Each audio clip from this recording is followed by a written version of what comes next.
All right. Hi and welcome everybody. I am Bill Doerrfeld, Editor-in-Chief of Nordic APIs, welcoming you to another Nordic APIs LiveCast. And in this edition, we'll be discussing strategies for consumer-centric API governance. And I'm pretty excited to dig into this topic because really getting the right governance together can be a complex issue, and it involves many different concerns and different players in an organization. You have to think of things like, how do we create API standards that last and are future-proofed? How do we work with legacy data structures and their semantics? Who holds the governance role and responsibility? So today we'll have answers to these sort of questions and specifically see how API specifications like OpenAPI and the surrounding tooling ecosystem could help solve some of these API governance problems. To dig into the governance conundrum, we've assembled a fantastic panel of speakers for you today. They're representing companies that you really think of when you think of APIs, SmartBear and Postman. So our first speaker of the day is going to be Alianna Inzana. Ali is the product leader for API testing and virtualization at SmartBear. Her career has spanned institutional asset management, economics, energy, security, and has led her to building the software that makes those other platforms possible. Her product management superpower is asking weird questions at the right moment. So Ali, I have a weird question for you. Which kind of bear is best? I mean, I would have to say a smart bear. Although my daughter, speaking of the dad jokes, she's a brown bear, so I do have a little, conflict going on there in our household. As a Dwight representative, I have to say false, black bear, but as an API representative, I would agree, smart bear. Thank you for entertaining me. Next speaker we have on the line is the prolific Ken Lane. Now Chief Evangelist at Postman, Ken Lane, also known as the API Evangelist, spreads the word about the potential and trends of APIs via frequent blogging, tweeting, and speaking. Ken monitors the API world in a very hands-on way by using and hacking APIs all day long. So Ken, did you hear about the Postman who couldn't ship good jokes? No, I haven't. Yeah, his continuous delivery was way off. I like it. Thank you. The agenda is super simple today. We're gonna do 15-minute back-to-back presentations and then a Q&A. I'll be trying to monitor all the Q&A questions. Just jot that down throughout the presentations if you're viewing live, and we'll try to take them as they come. So yeah, without further ado, let's switch things over to Ali. I'm gonna stop my share here. And whenever you're ready, feel free to start. All righty. Let's just make sure that I get the right monitor. We still looking good? Looks good to me. All right, so as Bill introduced, my name is Alianna Inzana. I am a product leader for API virtualization and testing at SmartBear. So today, what I think is going to be kind of cool about today is we're going to talk about good API governance. And I think, Ken and I are probably going to be coming at it from backgrounds that are similar, but we kind of came from different directions. I'm a product person, and when I think about governance in general, but API governance in particular, I think about it because it's such an essential part of an organization's API strategy, right? And I think as an API community, we do talk about it a lot, but our context for talking about it is almost always as builders of APIs. And really, like, our focus tends to be on what a gigantic headache it is to implement and how difficult it can be to maintain without, maximum personal aggravation. But governance, we know it's good. It's just difficult to achieve. And there are many organizations who have engaged in the process of governance and, to a lesser or greater extent, not sort of finished the journey, or at least sort of taken a stopping point on that journey. So while we know something's good for us, I'm not going to say that it's been embraced joyously by the community. What I would say is one reason could be that it's hard to see, and it's very hard to quantify, what the impact of good API governance is to the API consumer. But as it turns out, it does have some really cool and unexpected benefits.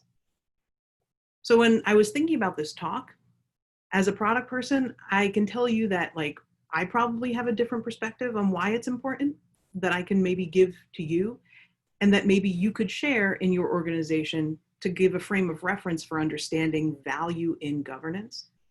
And when we take it into consideration, when we build and deploy the APIs, it also can make the consumption of those APIs much more of a delightful, engaging experience for our consumers. It can build trust in your organization and in your brand. And I'll admit my particular journey with API governance and governance in general has informed this. So I thought it might be cool to start with like an origin story. So if you read comic books, you probably know that there's like roughly 2 plots for origin stories. One I call sort of the traumatic life event, and then the second one is the chosen for a higher purpose, Batman versus Superman models. For API governance, the story begins with data. Our traumatic life event, our equivalence of being bit by a radioactive spider, that could be, you know, GDPR, for example. A current events example is COVID. Something happens, and it makes the messy, ungoverned data lakes that we're all subject to unpalatable for some reason to the business. On the flip side of that, we have the chosen one model, right? Like our girl Buffy here. By the way, shameless promotion, cross promotion for my brother's illustration. You know, for the chosen one model, the optimist in me likes to believe that we've embraced a growth mindset around APIs. The cynic says, you know, or maybe realist says, okay, for example, even in the airline industry, which has been decimated by COVID, United Airlines and American Airlines recently secured multi-billion-dollar loans. They weren't collateralizing their planes. It wasn't based on a hope that travel is going to start up at you know, unprecedented rates once this pandemic passes. The collateral for those loans was the data from Mileage Plus and AAA or AA Advantage customer loyalty programs. Third-party appraisals of that data, according to Forbes magazine, it's something in the area of like 2 or 3 times more worth more than the market values of those companies themselves. So if data is this valuable, then it stands to reason that APIs, which were built as an abstraction layer over those data lakes and, you know, so ungoverned, sometimes I'd call them data swamps, those are going to both inherit those underlying issues in the data, but they would also benefit from a similar approach to API governance. So when we talk about governance, it's always a three-pronged stool. It's people, it's process, and it's tooling. And that definition comes from, I think, the data governance world. And we have a reason why to make things more valuable, to make things more usable, to improve decision-making. But, you know, human involvement is the starting point for any governance journey. And as humans, we believe, I think deeply, that saying something is the same as communicating it. But that isn't necessarily so. API governance may begin with the centralized team. And the reference to orchestration in that definition I showed you implies centralization, right? But this produces bottlenecks. And it doesn't take into consideration how the interpretation, for example, of rules or laws can create confusion. And, you know, let's face it, if there are rules or style guides to read at all, they're not exactly what you call a beach read, right? Like, they're heavy going. And because governance, API governance, is so focused on the builders, but the benefits, on the other hand, are concentrated either to the organization or to the consumers, it's not entirely transparent. So when I was thinking of a framework for talking about API governance, but to the consumer, like the benefit to the consumer, I actually kind of mentally turned to an old friend. product managers, like, I think we often talk about simplicity, and we refer to it, you might have seen it in your acceptance criteria on a user story, as something that's like totally universally understandable. And that's just not true. It's not a measurable thing. In 2005, a guy named John Maeda wrote a book called The Laws of Simplicity. And in it, he describes these 10 laws that pertain to design thinking in systems, in technology, in business, even in life. So as I said, there were 10 laws, but for simplicity's sake, we're going to discuss 4 or 5 of them and how they may relate to the consumer experience of API governance. So governance journeys, both for APIs and for data, they often begin with, taking stock, taking inventory of what's out there. More times than not,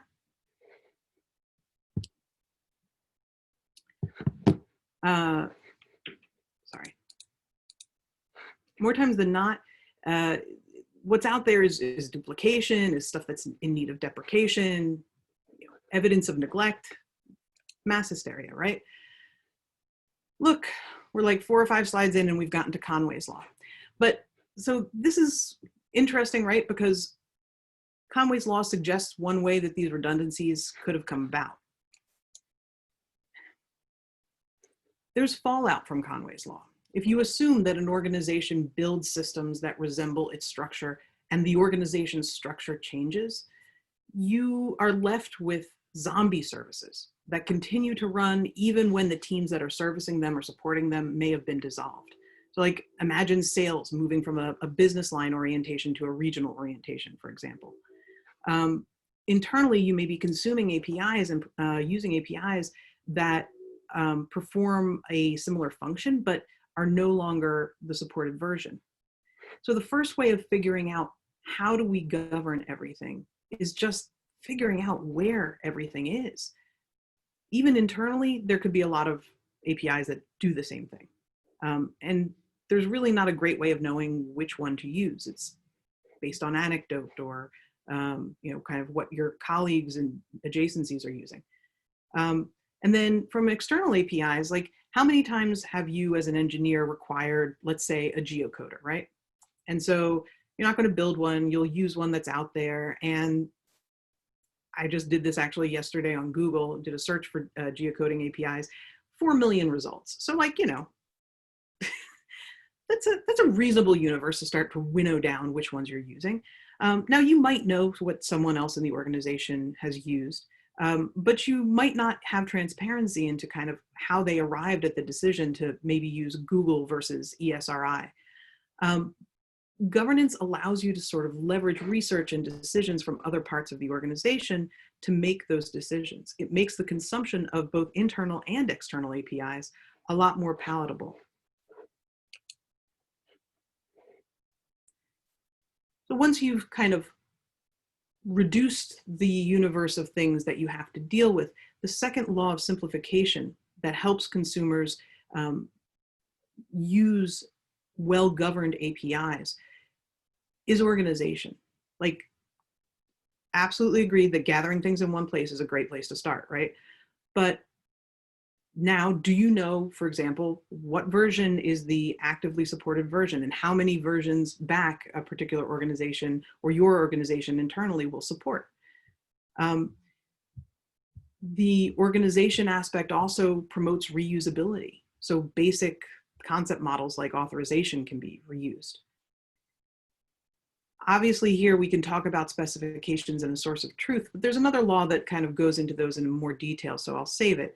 But I think industry standards are an important aspect of organizing your thoughts. When you think about how to engage with somebody, familiarity and those aspects of how you engage with an API becomes really important. So knowing that an API has been governed by certain standards like open banking, for example, I think becomes an important aspect of deciding whether or not that API has immediate value for you.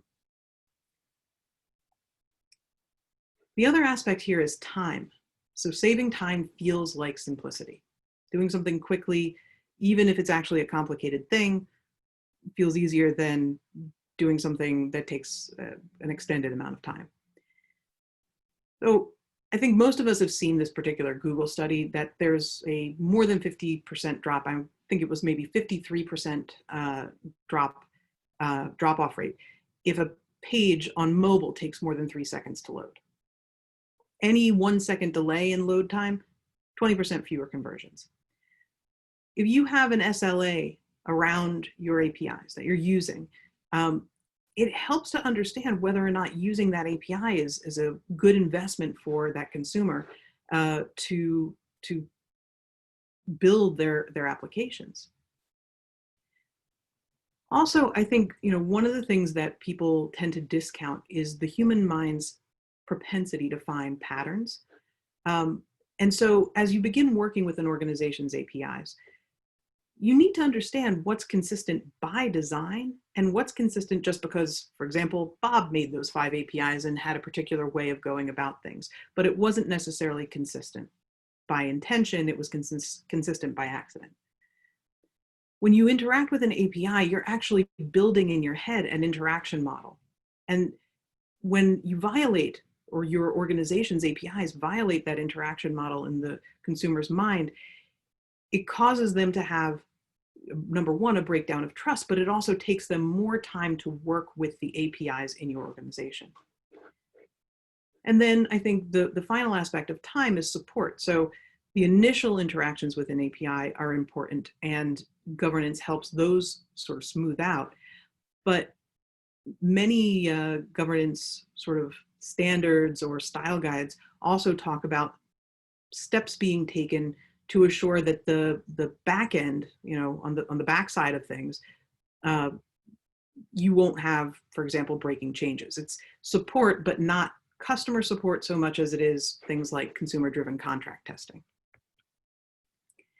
So here we talk about the API contract and how knowledge makes things easier. If you think about governance, one of the very chief governance patterns that we see at SmartBear with Swagger Hub is our customers saying API must have contracts, full stop. When Adidas did its API style guide, which is publicly available, that was one of the first things they said, thou shalt have style guides. So we've all heard arguments about design first, how it improves reusability, but the sheer fact of having a contract means that API governance doesn't need to be as much of a headache for those who build the APIs, because governance can be implemented from the moment of design, and those rules can be checked every time an engineer, for example, makes a pull request. So it's important that when we're shifting governance left, we're not only trying to memorize sort of complicated arcane rules that go along with the API lifecycle and API space, but also, you don't have to write regular expressions if you don't want to. You can use your organization's standard rule book, or you can adopt some of the common rules that are available. So I think one of the things that's very important about API governance, probably the most important thing in my head. As I said, there's 10 laws of simplicity, but we're going to skip ahead to number 8. Trust is one of the most important rules of simplicity, because API governance actually can build trust in your organization. Number one, I sometimes think if you build the trust habit, and habit is very honestly sort of one of the researched and proven ways of building trust in an organization, making a habit of trust. You also sort of understand how an organization is going to behave or react. There's also API security. As I said before, humans perceive patterns even where statistics see randomness. So imagine you're working with an organization's APIs and you see something where, the pluralization pattern is different, or it's camel case and the rest of it was kebab case or something like that. It creates a code smell, quite frankly. It's something that's sort of psychologically, as you're working with it, you're thinking, that's not exactly how I expected that to go. And security has become such an issue and APIs are such a new attack surface that I think it's really important that we consider the ways in which we're making that difficult for our users if we don't remember to apply these certain standards. And then the final thing here I'll just call out is sort of style versus substance. In the best APIs, you get both. We did a study, we do it every year, state of API, or every other year, state of APIs. And in our most recent one, which I think is coming out in a few weeks, ease of use was the single most important factor in choosing an API. More than 70% of the respondents agreed to that. But also, the use of style guides for our customers and the people who we surveyed, even beyond the confines of SmartBear and Swagger, style guide usage is up 4%. That's a pretty significant increase over the sort of the trend line. There's a concept that's called cost of confidence. In my head, API governance is one of those investments that bears fruit in the consumer view, because by creating consistencies, we know that the human brain is looking for those patterns. And when it finds the pattern, there's an evolutionary advantage to being able to utilize it.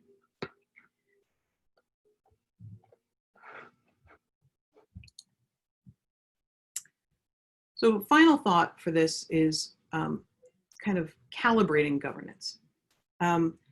Every last rule in your governance handbook is not a hard and fast rule that must be applied. I mean, it's the same as laws of a country. There's moments where every single law gets interpreted in the courts, hopefully well. So there will be times where governance isn't the right answer. You can't just say, well, we'll do the governance and things will get better. It really has to be a collaborative process. I think where I've seen it go astray, and I think, you know, Ken and I have talked a little bit about it, and I think he may echo this, is really when governance either comes as a bottoms-up initiative only or a top-down, sort of handed down from the C-suite with a sheaf of rules, a couple of examples, and the order to go and do this. It doesn't necessarily take. And that's because if your goal is simplicity, if the goal is making the consumption experience of your APIs more seamless, more intuitive, more easily done, both within your organization and externally, then the process really has to be around the unification of people, both coming from bottom up, who are engaged in the day-to-day practice of API creation and design, and top down, because it has to align with strategy. It has to align with business goals. Knowing what's important, which is in some ways what governance calls out. Your corporate strategy is part of how you define what's important. And then industry standards. And then as the sort of waves of governance evolve outwards, these new kind of circles can encompass these different aspects. So when you bring these two worlds together and you make sure that from bottom up and from top down, you're getting alignment, the process can drive quality, it can drive a sort of consistent experience and positive developer experience for your APIs. And then I think the other thing that's important to call out is that API governance continues to expand as new specifications evolves. So our governance standards need to co-evolve with that. And I think if we start looking at the API landscape as it looks today, you know, we start to see things like asynchronous communication and how those standards are beginning to influence how we want to govern our APIs and how we want to create relationships and how we want to handle messages and events. So one of the things that I see as an extremely potent growth area is really not just looking at a sort of narrow slice of the APIs that your company and services that your company puts together, but really expanding that API governance definition to kind of the full umbrella of the services you need to create things and to build your business. Also, I never want to travel on this road, but I do think it's important to remember that not everything gets enforced at the level where you require guardrails, but there are certain situations and circumstances where you absolutely must have strong enforcement. And the ability to make those decisions really brings the conversation back from tooling is an enabler, and it always will be. And it's possibly one of the things that makes the lift of governance less traumatic for an organization. But the human aspect and hopefully being able to decentralize that human aspect of governance is essential for governance to remain vital within an organization. So I'll stop there and turn it over to Kin. All right, awesome. I love the high level view. We need to get you in front of more VPs and leadership selling this for us. Let me find my buttons here. All right, so let's get rid of that. Let's share my screen. All righty, hit present. Think we're there. Can you see my deck? Good to go? All right. Thanks for having me here today, Bill. So I'm going to talk today, give you a quick look at how API design is what I would consider the gateway drug for API governance, and how we're already working to get a handle on things, but how we can invest more and what's going on. Thanks for the intro, Bill. My name's Kin Lane. I'm the chief evangelist at Postman. My role is really to help, light the fire under the imagination of enterprise organizations. And with the help of Nordic APIs and Bill, I'm able to do that. Thank you. So why are we here? I don't think it's any secret. We're preaching to the choir. There's a massive explosion in APIs. I started tracking on the space in 2010. But here 10 years later, we're having many of the same conversations, but we have a lot more APIs to manage and get a handle on. And if you spend any time out there, you know that most of the APIs that you're using, whether they're publicly or whether they're private, many of them are pretty poorly built and difficult to use. There's exceptions. There's definitely some good APIs out there, but I would say the majority are still pretty hard to use. And all of this is really created this disconnect between the producers of these APIs and the consumers. And from my vantage point, this is really what governance is about, is bringing harmony between these two sides of the coin.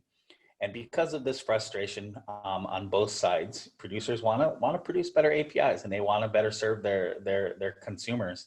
And consumers need things that they can rely on and trust. We're seeing a lot more investment in API governance across the board. It's the number one topic of conversations I'm having, and as Bill pointed out, that's why we're here. This is something that's top of mind for a lot of organizations. And for me, this journey has been evolving over the last decade, starting with Swagger, API Blueprint, RAML, and these conversations, but really coming to a head and picking up momentum with the Open API initiative being created in 2015, and groups like SmartBear, MuleSoft, and others coming together to actually help people better define their APIs using the Open API specification, and acknowledging that good API design and defining our APIs is what helps move this conversation forward. And so, I'm a developer. As an evangelist, I do a lot of proof of concepts and prototyping to help explain what's going on. So let's just go ahead and just jump out of the slideshow here and give you an example of how Open API and being design first really opens up the door and lays the foundation for what you can be doing with API governance. So here, keeping it, whoops, wrong screen. Keeping it consumer oriented. I have a products API, pretty simple one. This is a reference implementation for an e-commerce company. And I have an API behind this, and it's really critical that that API is serving up and doing what it should be doing for our customers. And so to help define and deliver that API and meet our needs as consumers, I have an open API for that. So I'm going to go here under my products API, and I have an open API 3.0 specification here. This describes the surface area of my product's API. The design of this speaks to what my consumers are needing, what they're wanting when it comes to those products that they're shopping for and they're buying. So the design of this API that is coded in this open API spec speaks to that business value. And this has become the contract. Ali spoke of contracts. This is the contract that I'm having with these consumers, is this open API specification. But this is the contract that I have as a provider with my team members, with all of my stakeholders involved in this process. And over the last 5 to 10 years, organizations have been using Swagger and using open API as this contract, and then they're using it to drive other stops along the API lifecycle. In the context of Postman, but this is not something that's exclusive to Postman. You can do this in Swagger Hub. You can do this in many different platforms. Is I have my contract here, and then I'm actually using it to define different stops of the lifecycle.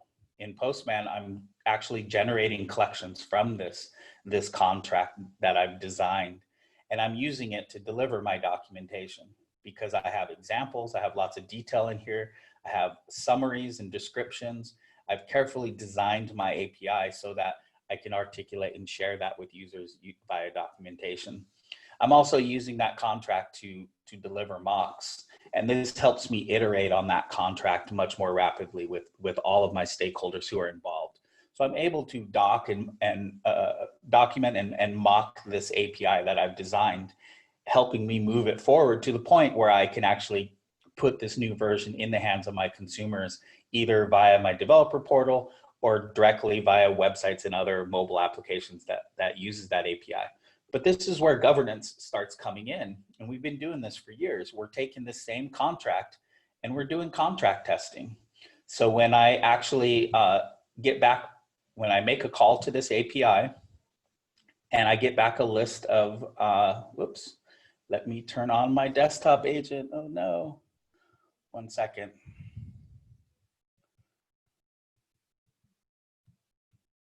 Come on, mouse, work. There we go. So what you're seeing here is Postman agent right there in front of my face. So anyways, this is the new web console for Postman. It's not a desktop client. So in order to make API calls, I need to have my API, the desktop agent working here. And so I should be able to make calls now. No, base URL, and I need my environment. Here we are. All right, now we're good to go. So now I can see the API call, the response here that I made. Let me scroll this up a little bit so you can see. Let me zoom in. That probably will help you guys as well on the video. So I can see the response, a listing of products here in a JSON format. And this is what is being shown to my customers here. These are the same products here, the title, the image, the descriptions. And I'm able to test these contracts using contract testing. So I have scripts that tell me, did I get a 200 status code? Does this have a valid body? Is it valid JSON schema, which actually uses this contract to validate that result has met my contract that I'm putting forward with this user. And this is pretty standard API testing. SmartBear does it, Postman does it, many other tools and services out there are using the open API contract to develop testing like this and using those details to actually make sure we're delivering what we should to our consumers. And this is just basic, people don't always see this as governance, but this is, the beginning steps of making sure we're offering a reliable service. And then groups are taking those same tests and they're doing performance testing, or they're doing security testing, and they're using that same infrastructure to actually test the contract, but actually test that, hey, are we meeting our SLA? Are we properly securing things? So this open API definition and the design of our API in here trickles down to all of these stops along the life cycle. And this opens up the doorway to governance. We're making sure we're reliable. We're delivering what we're promising. But this is just the opening of the door. When most people start with API governance, they think of just API design. Are we consistently designing these APIs. So is my product APIs using the same conventions as my order API, as my invoicing API? Are they all, you know, they do different things, but they should have common patterns. And again, I'm going to use this open API, and I'm going to use the existing infrastructure that I have. I have a collection in another workspace here. I have what's called a governance collection here that I'm going to just share to my workspace for my products API, because I just need to temporarily use this. And I'm going to share it, save my roles, and I'm going to go back to that product API workspace. So now I have this, oops, I shared the wrong collection. Come on, Ken, pull it together. Let's go back here. We want the governance one. We're going to share it. Here's my products API. So the hazards of live demo. I'm not coding, but still same rules apply. All right, so I've got a governance API. And when people think about governance, they usually think about design, the design of the API. Are we following the same patterns? And this is definitely where you want to start. But as I said, you're already doing governance with testing and other things. So instead of just testing the results of the API, I want to test that contract. But I'm going to use the exact same infrastructure that I'm using to test my APIs. But instead of testing the results, I'm actually pulling this API contract with this request. And then I'm actually using the same testing infrastructure to, whoops, and again, I need to change my environments. And I'm actually testing, is my title greater than 5? Is my title less than 25? Because I want a short, concise title with these.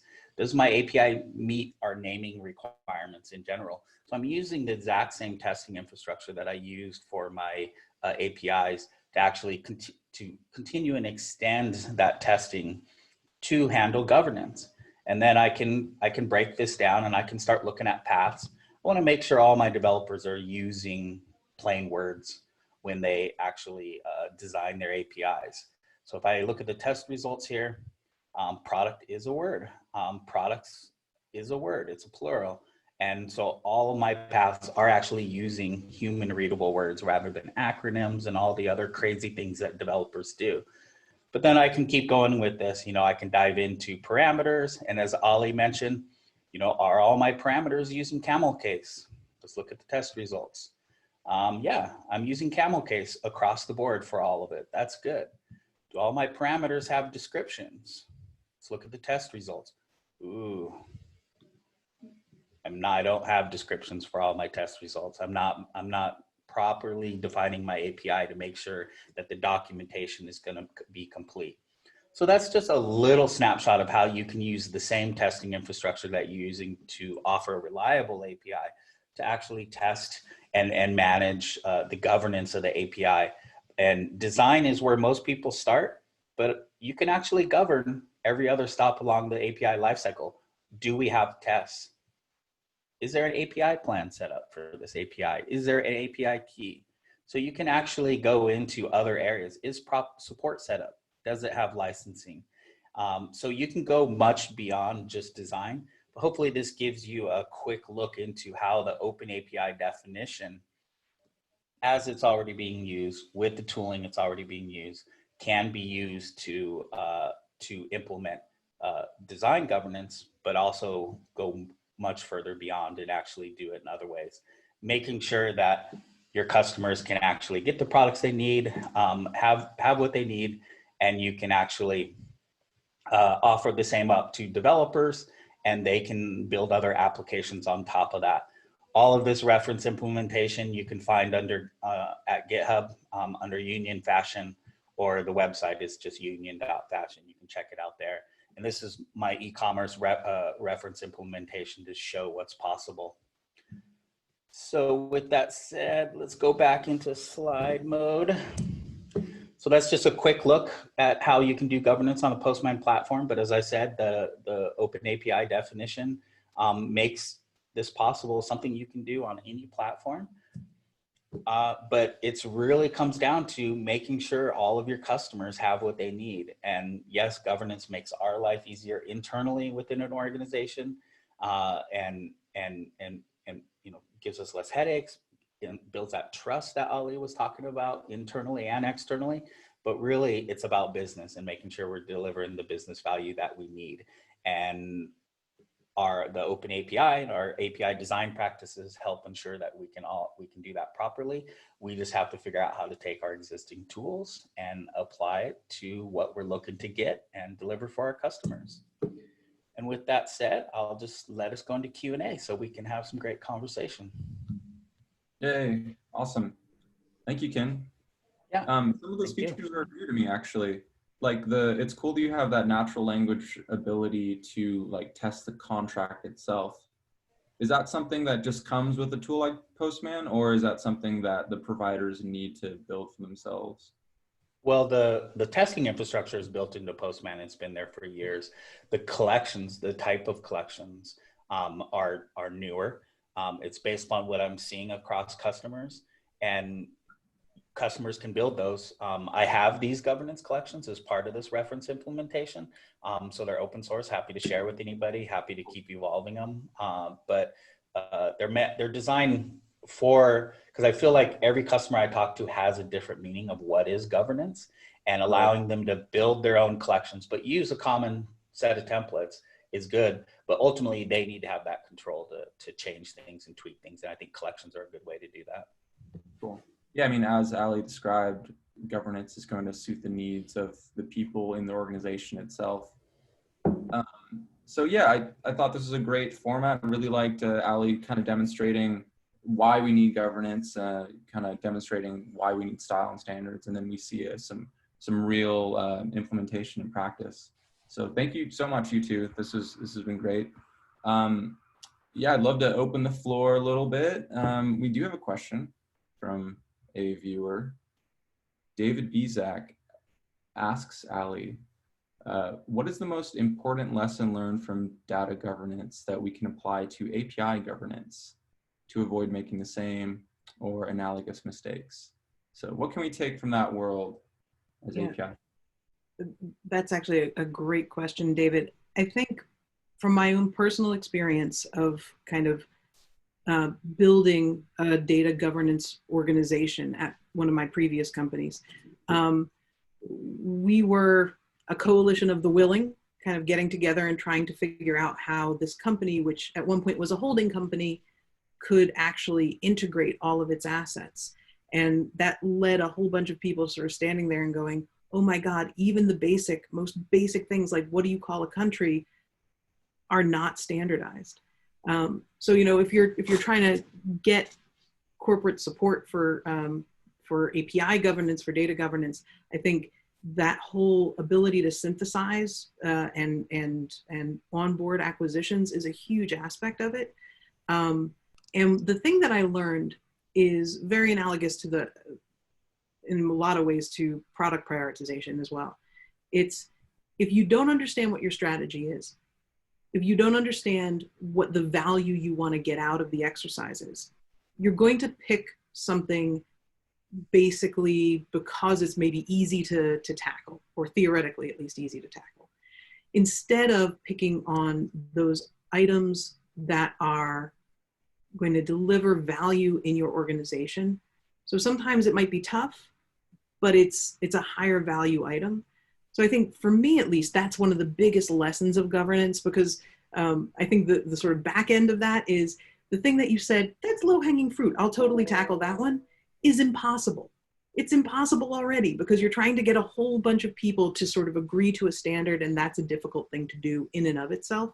So being able to associate value with the outputs, that's an important part of kind of getting people on board and keeping the conversation going and driving the conversation as well, because once you've achieved a particular goal, it helps you iterate on, okay, what's the next thing that would introduce even more value into this system?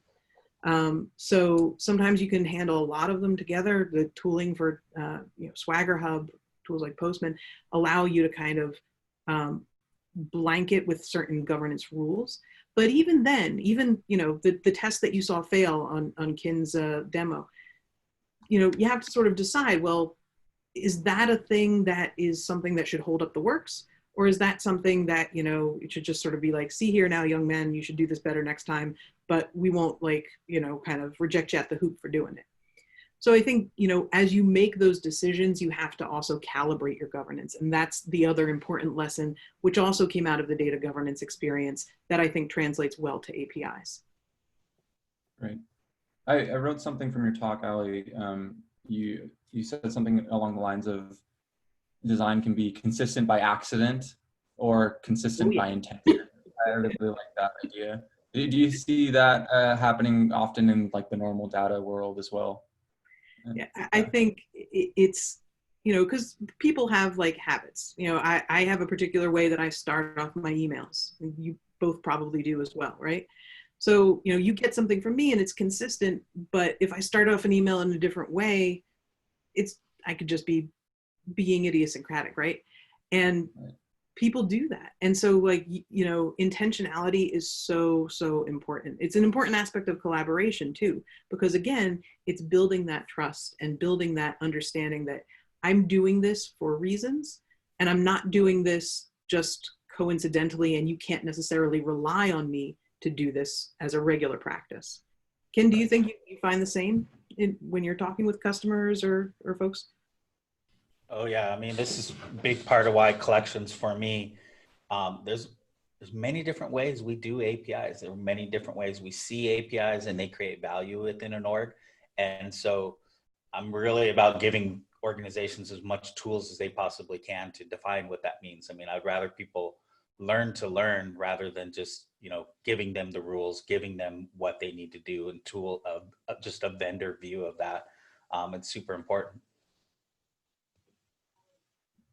Give them the tools to learn. I like that. We have some more questions here. Let's see. What recommendations do you have for defining a governance rule and decision procedure? As in how to triage / prioritize or track decisions, and what weights to apply to different aspects of governance decisions. Ease of use for security, consistency, evolution, backwards compatibility, etc. So kind of balancing all these different needs, it sounds like. How do you get the right governance formula? This is David asking again. David. Yeah, that's trouble. Really getting to the point here. He's good. You want to tackle this, Ali?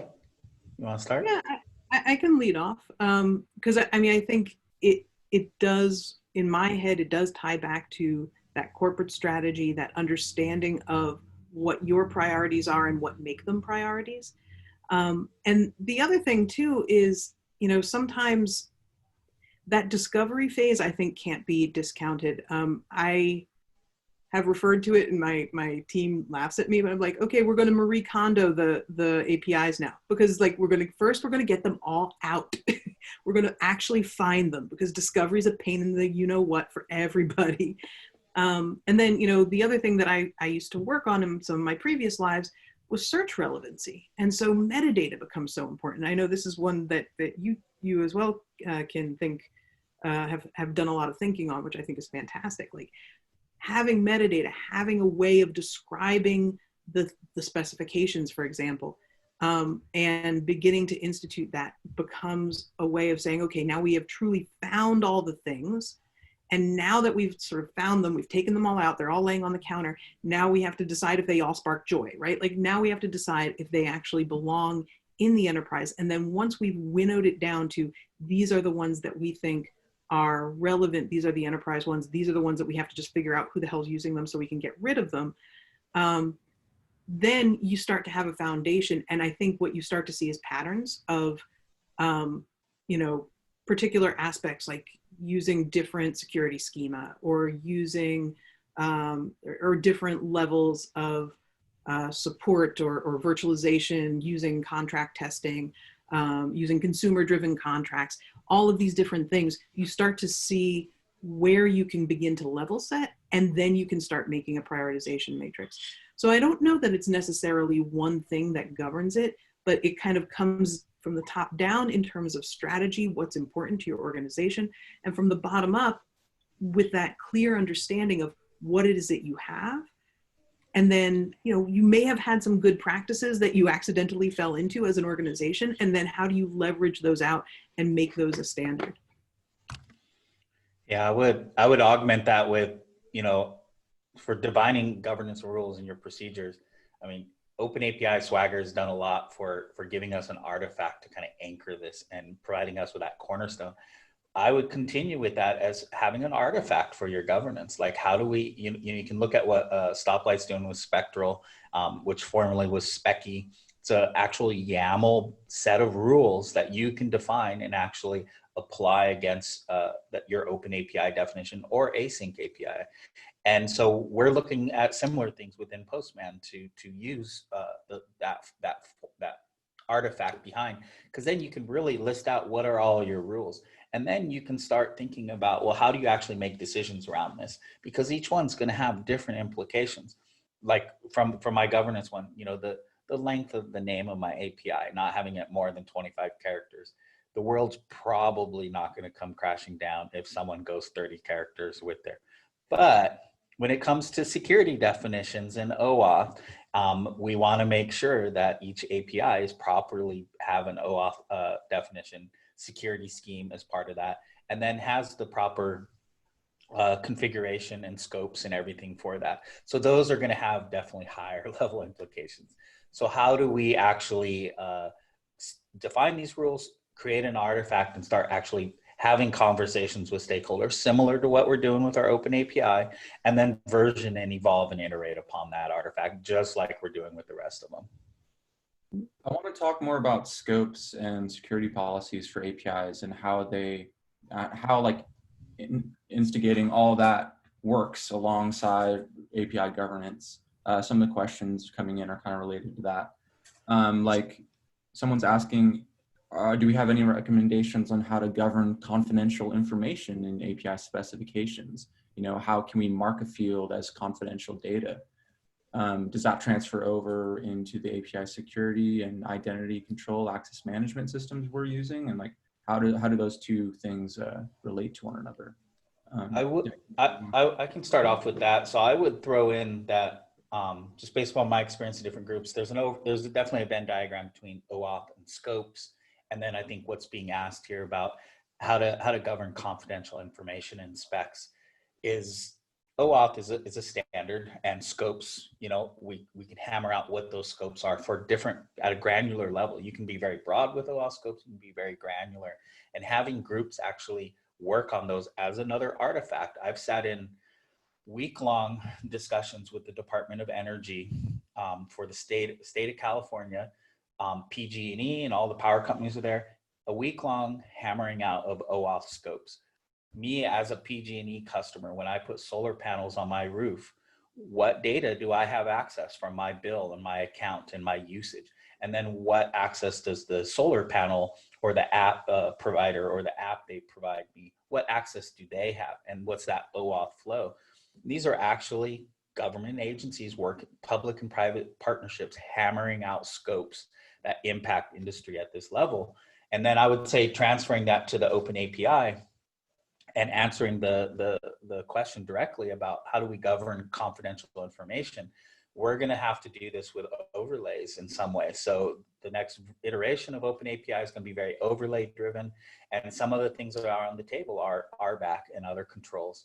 I have needs around environments. In Postman, we use what's called environments, which is a separate schema to define and store keys and tokens and other things that we then apply to the contract. So I think there's a conversation to be had around what are these security specs? How do we overlay them with the Open API? Not bloat them.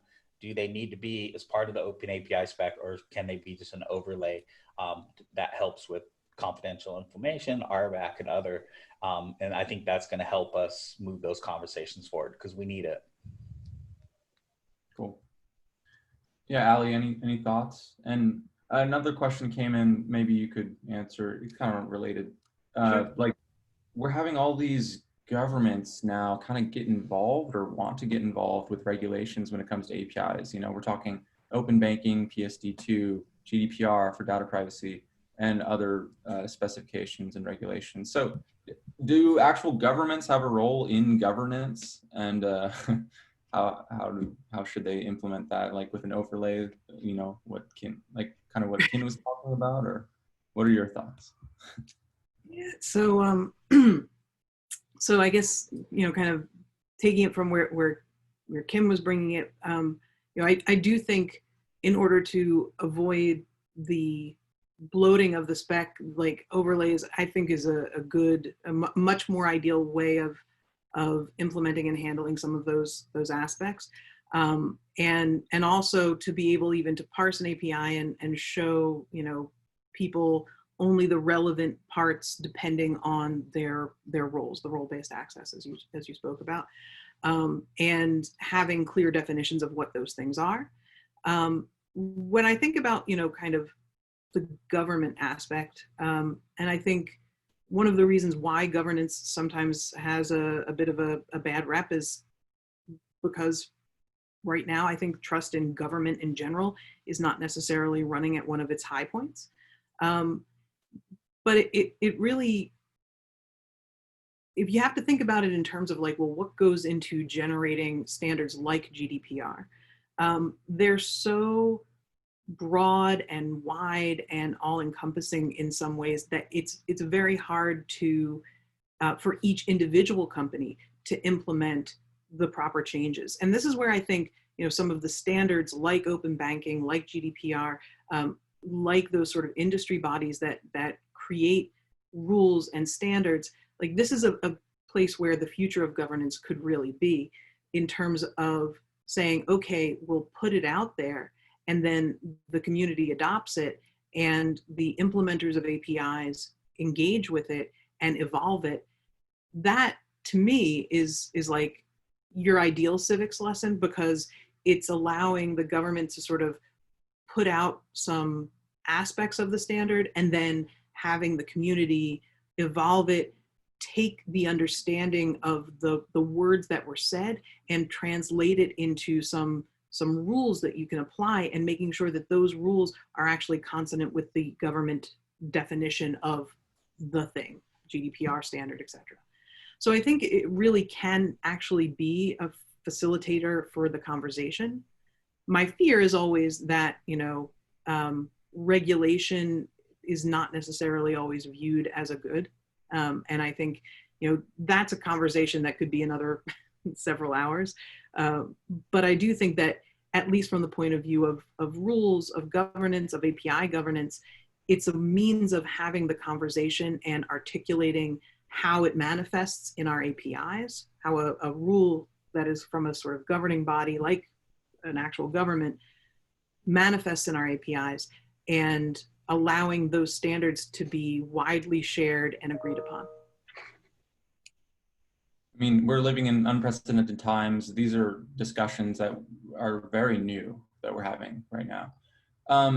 Yeah, Ken, do you think we could take that idea of like trying to meet these government regulations and making some sort of collection on our own as API providers, and maybe it evolves into something like what you demonstrated, using a tool for testing those contracts? But it sort of, yeah. Yeah, no, definitely. I mean, I'm doing it right now for the fire specification in the healthcare industry. So Right. I'm creating a set of collections that'll help govern and test that, make sure it's fire compliant, and then get into all those other areas. So yeah, and Ali mentioned, you know, banking and finance. I know people are doing similar things for PSD2 and working on the US equivalent of that. So yeah, this is going to be our challenge in the next 5 to 10 years, is regulations coming for tech. I mean, if you look what's going on Capitol Hill today, it's coming, and we have to be prepared for it. And governance is how we're going to, you know, having a strategy is how we're going to deal with it. Seriously. Yeah, it's how you future-proof the business and keep things rolling. Hey guys, we're just at 10 o'clock here, Pacific Coast time. So I'm ready to call that a wrap. Let you get to your meetings. I know Ken has something coming up right now. And was there any lasting thoughts you'd like to leave our audience with on the role of governance in APIs? Well, just thank you so much for having me, and I really enjoyed having the conversation with you, Bill, and with Ken. Thank you. Yeah, same here. Thanks for facilitating. These are really important conversations. Let's keep having them. I think there's lots of other people that I think would step up and share their thoughts. I know David, the one participant there, he's super smart on these subjects. So yeah, let's keep having them. Thanks for having us, Bill. Awesome. Well, Take thank you, care. everybody. I'm just going to do some slides to kind of send things off here. But yeah, feel free to say bye here later. All right. Well, that's been another Nordic APIs LiveCast. I'm just going to bring up some screens here just to say goodbye to everybody and kind of give you some updates with where Nordic APIs is at. You can follow us at Nordic APIs on Twitter there for blog posts, event updates, webinar updates, etc. If you love APIs and want to share your own thoughts, we do have an open submission policy for the blog. It's open for anyone who's involved in the API community. You could be some sort of product manager or architect, you know, thinking about microservices and want to share your thoughts on that. Yeah, I'd love to work with you. And we have a decent platform. We have thousands of subscribers, etc. I'm not going to brag, but sometimes it could be nice to share your voice with the community in that way. We do have a newsletter. I send out some bi-weekly reports on what we're covering with Nordic APIs. And if you would like to join us for one of these webinar events, that is an option as well. Please submit a talk. Until it's safe to be physical with our conferences, it seems like we'll just be doing these LiveCast webinars. Something that is ongoing right now is the Best Public API competition. I'm excited about this. It's our third year we're doing this. Submissions are now open. Instead of crowdsourcing the voting process this year, we decided to assemble a panel of judges. And these judges represent different aspects of the API industry. They're going to be bringing in their like niche expertise to help evaluate these APIs that are submitted. So I think this is good exposure. I welcome any sort of submission. Lastly, take the developer economic survey. We partnered with /Data to help spread the word. And we're going to be covering some of these results on the blog after it's done. So some good thought leadership potential to see, you know, where developers are coming from. And like always, thank you so much to Curity. They are the sponsor for Nordic APIs.